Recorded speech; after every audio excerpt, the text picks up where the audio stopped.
So there are a couple gotchas I want to run through on the milk machine real quick. The first and most common issue is this lid. This is probably the weakest part of the whole machine, honestly. And that is if the lid is slightly off in any of the ridges, what it'll do is actually get sucked in. And then the lid is like dipped into there. And what you have to do is you have to like jiggle it out and pull it out. So that's the most common problem that happens, and when that happens, it makes a loud bang noise. Hopefully it doesn't happen around the cows because that could in fact scare them. So what you want to do when you're starting up the machine is you really want to check around the lip of the machine. Just give it kind of a good once over, make sure it's on. If you see it slightly over like that, even that would do it. Just push it in. So push in, so I can push it in, and that's what will happen. So first off, you want to do a good check. When the hose is around, that can be an extra challenging time too. But when you start it up, I'm always inspecting it first. So before I'm looking away, I'll start it up. I will make sure that both the lid's down and then the claw, there's a little black piece that you pull up on. You gotta pull up on that, check the lid, make sure that the pressure gauge is in the green range, and that's when you know you have full pressure. And I'll visually inspect the lid, because usually if it's gonna happen, you'll see it kind of start leaning into the can, and you can shut it off before it happens. So go ahead and just make sure that you're extra careful with the lid. The second piece that I've run into is also if you're out there milking and the machine just doesn't turn on. Often what's happened is that the cows have unplugged it. The calves can sometimes get over there. They will have unplugged it, or I've had the breaker tripped as well. The breaker is inside of the shed. If you follow the extension cord, it's inside of the shed right there on the inside of the wall if you need to reset it. The other part is this claw. And so let me get the claw. So the claw right here is the most important piece in the whole machine, and the whole thing comes apart, as I think I showed in another video. So you can actually pull all these tubes off, and then you can clean each of these individually, which is very nice. But the part that I want to focus on is inside of here. So when you open this up, there can be some liquid that just gets around the rim on both the top and the bottom. I've been getting in the habit of just taking a paper towel, which are right here on top of my cheese fridge. I've been getting in the habit of taking a paper towel and just wiping the inside of that out after each session of milking. The other piece is there's also a gasket inside of here. This gasket can pop out. And so really, if you have to, you can take this whole thing apart, including the tubes on the back. The part that would be the hardest to take off would be this hose. I have done it before. It's not very easy. Normally what I'll do is if I need to clean the whole thing, I'll actually just take this bottom half all apart, but then I'll leave this on the hose, and then I'll just take this into the sink and then just wash it directly inside the sink. So you want to keep an eye on that just for the few days that we're here. If you're just cleaning it as prescribed, that should be fine. So just cleaning it and then wiping out the extra milk that kind of builds up in there.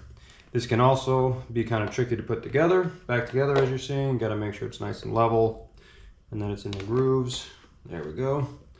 And the reason I hang it up on the hook at night is just so, or sorry, after each cleaning, is just to make it all the moisture down the tube as much as possible, because moisture is really where that bacteria grows. The other quick part to talk about is actually bringing this down and up into the patio. The homemade ramp is not the most smooth of ramps to pull it in and out of. So when you're coming down, I line it up, and then when I pull it down, you actually want to put pressure on the handle and then a hand here. So this is just to keep it steady, but the force of the milk machine needs to be pushed against here. The reason for that is if you're coming down with it, and let's say you've got your hand on this, you actually see it, this starts lifting up like that. And so you could actually tip the machine off if you did that. So you want to come down, I've got the pressure here, so I could let it down all the way like this, but I just put my hand on here just to grab it, and then I just slowly let it down. As you're walking with it, it is a bit rocky, a bit rickety. You'll hear a lot of going around. If you don't like that, actually, if you just took this bucket off, that's the source of all the noise. I usually just roll with it on though to save myself the trip. It doesn't cause any damage to have the rocking. The other part is you cannot, unfortunately, you can't move this thing with milk inside, even with the lid on top of it. That's a bummer, but it will start splashing everywhere and you'll end up with milk all over your cart and all over the machine. So always make sure that if there's any milk in this, you are taking it off and then moving the machine separately.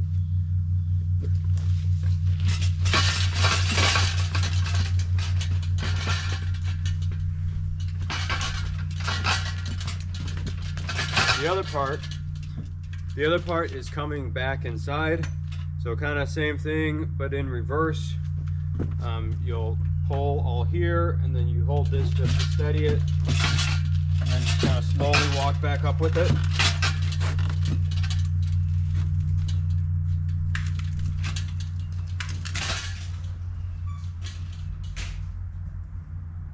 And then I'll just pull it forward all the ways in. If it's hard to pull up, just have somebody behind, just kind of gently pushing up the hill. That makes it a lot easier. You'll see that there's a lot of dirt and things that gets accumulated inside of the patio just because the wheels have the dirt from the cow area on them.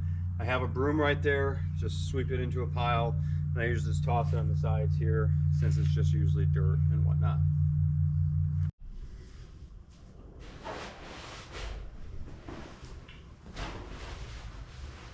Something else that came to mind was what to do when it rains. So the biggest problem with rain is not actually the machine, though if you were to take the machine out in the rain, you would need to wipe it down pretty quickly so that way it doesn't get rust. The biggest problem with the rain is actually that the rain gets into the milk really easily. You know, when you're taking the lid off, switching it on, just kind of stuff dripping down, you really got to be careful with the rain and milk. The easiest thing to do is to just wait. So if it's something that'll pass quickly, then that's fine. But we have had a few situations come up where we can't wait. It's, you know, we've either waited too long, it's getting dark out, whatever. So in those situations, what you're gonna wanna do is I have a cover for the milk machine. I usually just hang it up on the thing right over there.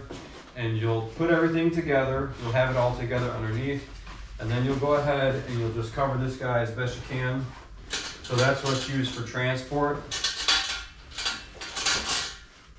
So you just go ahead and give it a good covering, you know, make sure everything that you can is covered up. And then also I have a beach umbrella just on the other side of this window sitting on the ledge where I'll put the feed buckets when I'm not using them. So the beach umbrella can be put in the ground over by the stanchion. And the other thing to watch out for is the roof. So the roof could start dripping, and that's even less great than just regular rainwater because it's got the roof stuff in it too. So you want to make sure that this cart is backed up far enough away so the water is not getting into the cart. And then the umbrella, try to situate it in such a way to where it's blocking the machine, but also then dripping away from the machine as well. And that will get you by if it's just sprinkling.